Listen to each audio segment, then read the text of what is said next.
안녕하십니까, 윤석변 변호사입니다. 그 파산 절차의 종료에 대해서 설명을 드리겠습니다. 파산 절차가 종료되는 데는 몇 가지가 있습니다. 파산의 종결이라는 게 있고, 그 다음에 파산의 폐지라는 게 있고, 그 다음에 파산의 취소라는 게 있습니다.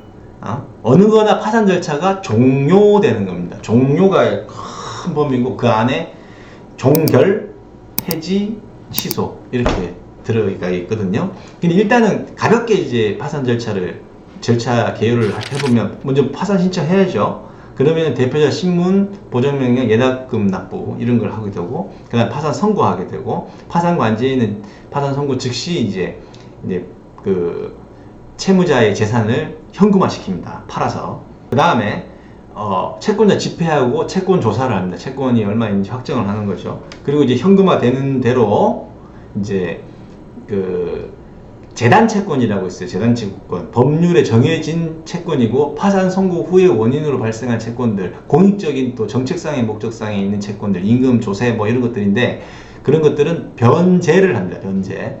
돈이 부족하면은 이제 재단 채권자들끼리 안분 채권 액수에 따라서 안분 비례 변제를 합니다. 그리고 배당은 파산 채권자들한테 채권 액수에 따라서 비례해서 지급해 주는 걸 배당이라고 합니다.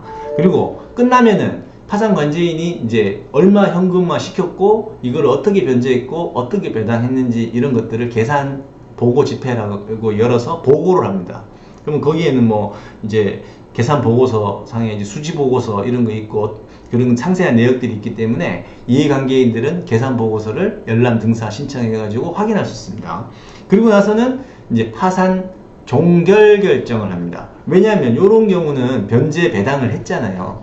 예. 그래서 법인 파산의 종결 결정은 법인이 보유하고 있는 자산이 있고, 그게 현금화돼서 변제 내지 배당을 마치고 종료하는 경우를 종결 결정이라고 합니다. 그래서 대부분 그 자녀 재산이 남아있지 않는 것이 거의 대부분이기 때문에 그 법인격이 소멸해요. 그러면 사실상 나머지 채권도 소멸하는 효과가 생깁니다.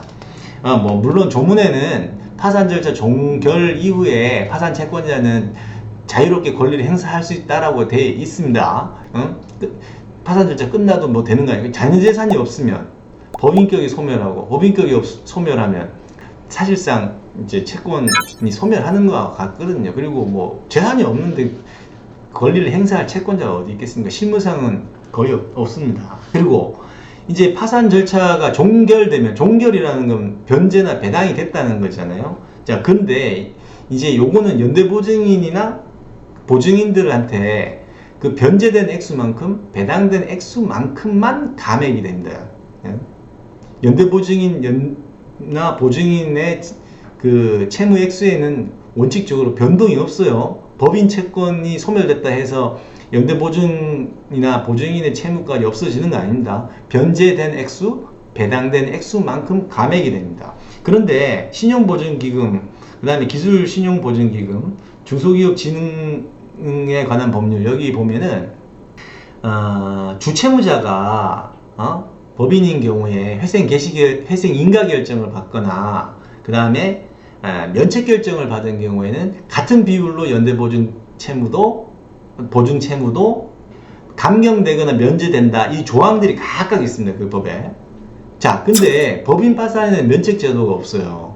그러니까 여기서 말하는 주채무자가 면책된 경우에 연대보증인이나 보증인의 채무도 없어지는 경우는, 그게 개인인 채무자에 대해서 보증을 서준 경우고, 법인에 대해서 연대보증 또는 보증을 해준 경우는 해당 사항 없습니다. 그러니까 다시 또 돌아가서 배당된 액수나 변제된 액수만큼만 연대보증 또는 보증 채무의 액수가 감액된다라고 생각하시면 되고, 면책되지 않습니다. 보증인 거 영향이 없어요. 자, 그 다음에 이제 폐지 결정이 있거든요. 폐지 결정은 파산 선고와 동시에, 여기 재산이 없어. 파산 선고와 동시에 절차를 닫아버리는 동시 폐지 결정이 있습니다. 바로 파산 선고와 동시에 절차를 닫아버려요. 이런 경우는 실무상 거의 드뭅니다. 저도 한 10건 정도 받아본 것 같은데, 이런 케이스는 어떤 케이스냐면 오래전부터 영업을 중단해가지고 회사가 법인이 휴면 법인화 돼가지고 있다가 나중에 이제 법인 파산을 신청하는 그런 경우거든요. 그러면 유관으로 봐도 뭐 재산 없고 영업 안 한 지가 뭐 꽤 됐고 이러면은 이제 이런 경우는 이제 동시 폐지 결정을 받을 수가 있는 경우이긴 한데, 이제 잘 안 해줍니다, 실무상은. 예, 실무상은 이제 일단은 채권 조사나 이런 것까지는 해보려고 합니다. 그래서 요 경우도 동시 폐지 결정인 경우에도 자녀 재산이 없는 경우에는 법인격이 소멸하고, 그 다음에 사실상 채무 소멸의 효과가 있습니다. 조문상에는 폐지 결정 이후에 파산 채권자는 권리를 이제 행사할 수 있다 이런 뭐 돼 있거든요. 근데 그런 경우가 발생하지 않는데 왜 그 조문은 이제 원칙적인 이 파산과 회생 절차의 어떤 구조 자체를 채권자의 권리 행사 이런 것들과 맞춰놓기 위해서 이제 체계적으로 적어 놓은 것이고, 실무상 그런 경우는 없습니다. 그리고 20페이지가 있습니다. 20페이지는 파산 선고 시점하고 다른 시점에 폐지 결정을 해가지고 이거를 이제 장래를 향해서 이제 법인 파산 절차를 종료하는 경우를 말합니다. 이 경우에도 자녀 재산이 없는 경우는 법인격이 소멸하고 사실상 채무 소멸의 효과가 있습니다.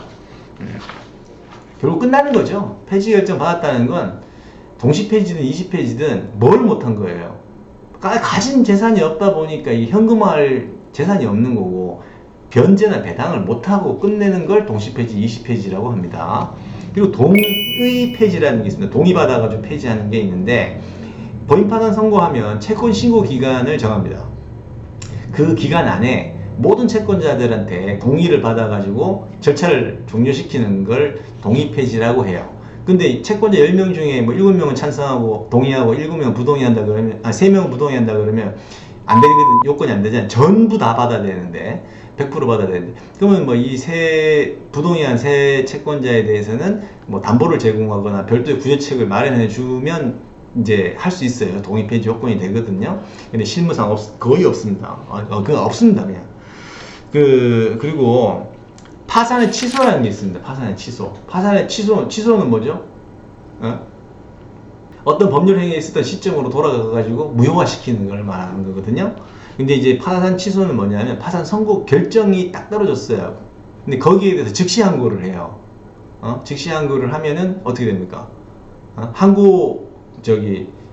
항고심에서 판단하죠. 파산 선고 결정이 타당했냐, 아니면은 이유가 없는 거냐, 뭐 이런 거를 하게 되겠죠. 그래서 파산 선고 결정에 의해서 이해관계인이 즉시 항고를 해가지고 항고심에서 판단을 해보니 이거 파산 선고 원인이 없어. 넌 정당한 이유가 없는 거지. 선고해줄 이유가 없는 거죠. 그러면 이제 이게 취소가 그렇게 되는 겁니다. 취소를 하게 되면은 그 소급해서 파산 신청이 없었던 상태가 되는 겁니다. 그러면 무슨 차이가 있냐면은, 종결은 배당하고 마치고 뭐 이렇게 해서 닫는 거죠. 절차를. 폐지는 배당도 변제도 못하고 장래를 향해서 닫는 거죠. 그리고 이제 취소는 꼭 신청 당시로 소급해가지고 원래 없었던, 파산 신청이 없었던 상태로 돌아가는 겁니다. 무슨 차이가 있냐면, 법인 파산 선고를 받으면 가압류, 경매, 뭐 가처분 뭐 이런 것들은 효력을 잃어버려요.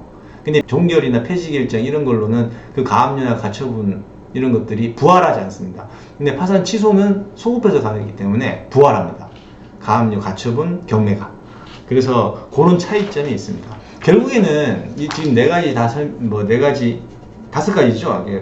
종결, 동시폐지, 20폐지, 동의폐지, 취소. 5가지가 파산 절차의 종료에 세분화된 사유들인데, 결국에는 뭐 다 끝난다라고 보시면 됩니다. 근데 파산 취소는 좀 다르고, 누가 이렇게 폐지 결정되면 절차가 잘못된 건가? 이렇게 하실 수 있는데, 실무상 자녀 재산이 없으면 청산 목적 범위 내에서 법인격이 존속하기 때문에 자녀 재산이 없으면은 법인이 소멸한 것이고, 그 다음에 사실상 채권도 다 소멸했다 이렇게 보시면 되고, 재산이 없는 걸 확인했는 채권자가 이걸 권리 행사할 게 없지 않습니까? 회수할 게 없는데, 실무상으로는 다 폐지든 종결이든 끝났다고 보시면 되겠습니다. 다만 예외적인 거는 이렇게 했는데 뒤늦게 재산이 발견된 경우가 있을 수 있어요.